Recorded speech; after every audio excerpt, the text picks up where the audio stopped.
चुड़ैल की बांसुरी। एक सुहाना सा दिन होता है और मगन, रामलाला, चंदन, राजन, तपन और गोलू के पापा गांव के बरगद के पेड़ के नीचे बैठकर अपनी शाम की गपशप कर रहे हैं। अरे रामलाला और चंदन, तुम्हारी फसल कैसी चल रही है इस साल? अरे बंधु, क्या बताएं, बारिश ने तो परेशान कर रखा है। सही बात, बारिश की कमी ने दिमाग खराब कर दिया है। सरपंच गांव वालों के लिए एक खबर लेकर आता है। अच्छा मेरे गांव के भाइयों, सुनो जरा। हमारी सरकार ने किसानों के लिए शहर में एक सेमिनार का आयोजन किया है, जिसमें वो खेतों के बारे में और भी कुछ जानकारी देंगे। तो मुझे लगता है कि हमें वहाँ जाना चाहिए। सरपंच जी, मेरे खेतों में कीड़ों ने परेशान कर दिया है, उसके लिए कुछ जानकारी मिलेगी क्या?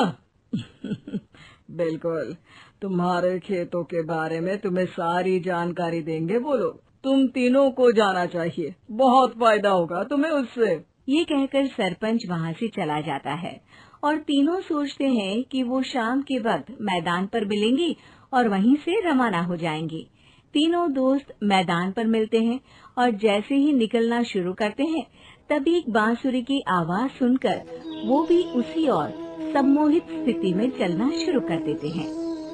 कुछ बच्चे हर बार की तरह अपना दोपहर का फुटबॉल का गेम खेल रहे हैं। पकड़ लिया, पकड़ लिया, पकड़ के दिखा मुझे, इतना भी नहीं कर सकता। अच्छा, कितना भागेगा? आखिरकार तो मेरी पकड़ में आ ही जाएगा।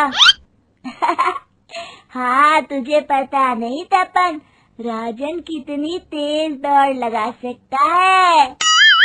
खेलते खेलते अचानक से एक बांसुरी की मीठी आवाज सुनाई पड़ती है। सारे बच्चे उसका पीछा करने लगते हैं। शाम हो गई है और बच्चों के घर न आने की वजह से उनकी माँ मैदान में पहुँच जाती है। राजन बेटे, अरे ओ राजन बेटे, किधर चले गए? इतनी देर हो गई, घर वापस क्यों नहीं आए बेटे? तपन बेटा, चलो घर, शाम हो गई है, कितना खेलोगे? और गोलू, ओ गोलू।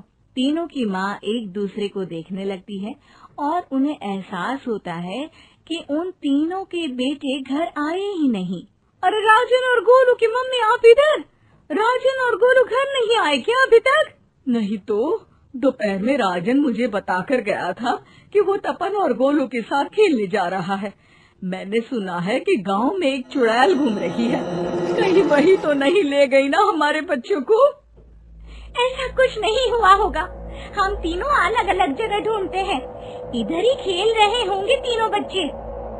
ये कहकर तीनों बच्चों की माएं उन्हें ढूंढने निकल गई। बहुत देर हो गई और फिर भी तीनों बच्चे मिले नहीं।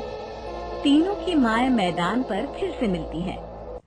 सुनिए जी, ये तीनों मिल ही नहीं रहे हैं और मेरे दिमाग में बहुत बुरे बुरे ख्याल आ रहे हैं। आप चिंता मत कीजिए, हम सरपंच से जाकर बात करते हैं, वो हमारी मदद करेंगे। गोलू की माँ सही कह रही हो, चलो चलते हैं। एक उम्मीद की आशा लेकर तीनों अपने बेटों की फिक्र में सरपंच के घर जा पहुंचती है। सरपंच अपनी शाम की चाय पी रहे हैं और अखबार पढ़ रहे हैं। तभी तीनों की माँ हड़बड़ी में भागकर उनके पास आती है। अरे अरे, आप तीनों इतनी डरी हुई क्यों हो? क्या हुआ? ऐसी क्या बात हो गई? तिवारी जी, हमारे लड़के दोपहर से खेलने गए हैं और अब तक लौटे नहीं हैं। हमने उन्हें सब जगह ढूंढा, लेकिन हमें वो मिले ही नहीं, इसीलिए हम भागकर आपके पास आ गए। अच्छा, इनके पिता कहाँ है? ये कुछ काम के लिए शहर गए हैं, इसीलिए हम भागकर आपके पास आए हैं। हाँ, मैं उसके बारे में भूल ही गया था। एक काम कीजिए, मुझे उस जगह लेकर चलिए जिधर वो आखिरी बार खेल रहे थे। सरपंच घर से एक डंडा लेकर तीनों के साथ मैदान की ओर निकल पड़ते हैं। तीनों मैदान पर पहुंच जाते हैं और उन्हें ढूंढने के लिए कुछ सुराग खोजना शुरू करते हैं।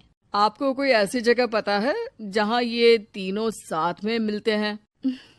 नहीं जी, ऐसी तो कोई जगह नहीं पता। अचानक से वही बांसुरी की आवाज आना शुरू हो जाता है और सरपंच सम्मोहित होकर उस आवाज की तरफ जाना शुरू कर देते हैं। अरे तिवारी जी, आप ठीक तो हैं? कहाँ जा रहे हैं? अरे ओ तिवारी जी, वो हमें सुन नहीं पा रहे हैं क्या? सरपंच बांसुरी की धुन में झुककर उसी दिशा में आगे बढ़ रहे थे। ये आवाज कैसी? ऐसा लग रहा है कि कोई बांसुरी बजा रहा हो। हाँ, सरपंच जी भी उसी दिशा में जा रहे हैं। सरपंच का पीछा कर तीनों मैदान के टूटे हुए बंगले पर पहुंच गए और सरपंच के पीछे दरवाजे के अंदर घुस गए। तीनों बंगले के अंदर झांकते हैं तो देखते हैं कि बहुत अच्छे से संभाला गया है बंगला। उतने में एक हंसी की आवाज आती है। मेरी बांसुरी, तूने मुझे आज तक कभी तंग नहीं किया। हमेशा अपने जादू से लड़कों को खींच लाती है। ये बोलते ही राजन की माँ को तीनों बच्चे और उनके पिता वहाँ चुड़ैल के पास लेटे हुए दिखते हैं। अरे वो देखो, गोलू के पापा। अरे रे! अरे गोलू की माँ, आप चुप रहिए ना जरा। उस चुड़ैल ने देख लिया तो हम भी फंस जाएंगे। इन्हें बचाएगा कौन? लगता है ये शहर गए ही नहीं और इस चुड़ैल ने इन सबको भी यही बुला लिया है। अब हमें इन्हें छुड़ाना होगा। एक काम करते हैं। राजन की मम्मी गोलू और तपन की मम्मी को एक प्लान बताती है। बिल्कुल सही कह रही हो राजन की मम्मी।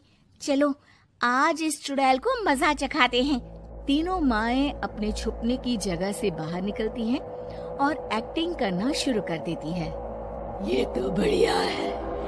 अब इसका असर औरतों पर भी हो रहा है। वाह जी वाह। तीनों माएं चुड़ैल की थोड़ा करीब आती हैं। राजन और गोलू की माँ चुड़ैल को पकड़ लेते हैं और तपन की माँ बांसुरी हाथ से पकड़कर तोड़ देती है। अरे पागल औरत, ये क्या कर दिया? मेरी बांसुरी को तोड़ दिया। अब मेरी शक्तियाँ खत्म हो जाएगी। तुम्हें तो अरे तुझे क्या लगा चुड़ैल कहीं की हमारे बच्चों को और पतियों को हाथ लगाएगी तू? बांसुरी टूटने की वजह से चुड़ैल खाक होकर गायब हो जाती है और सारे लोगों की आंख खुल जाती है। सब अपने परिवार को लेकर उस बंगले से बाहर निकल जाते हैं। कहते हैं ना, नारी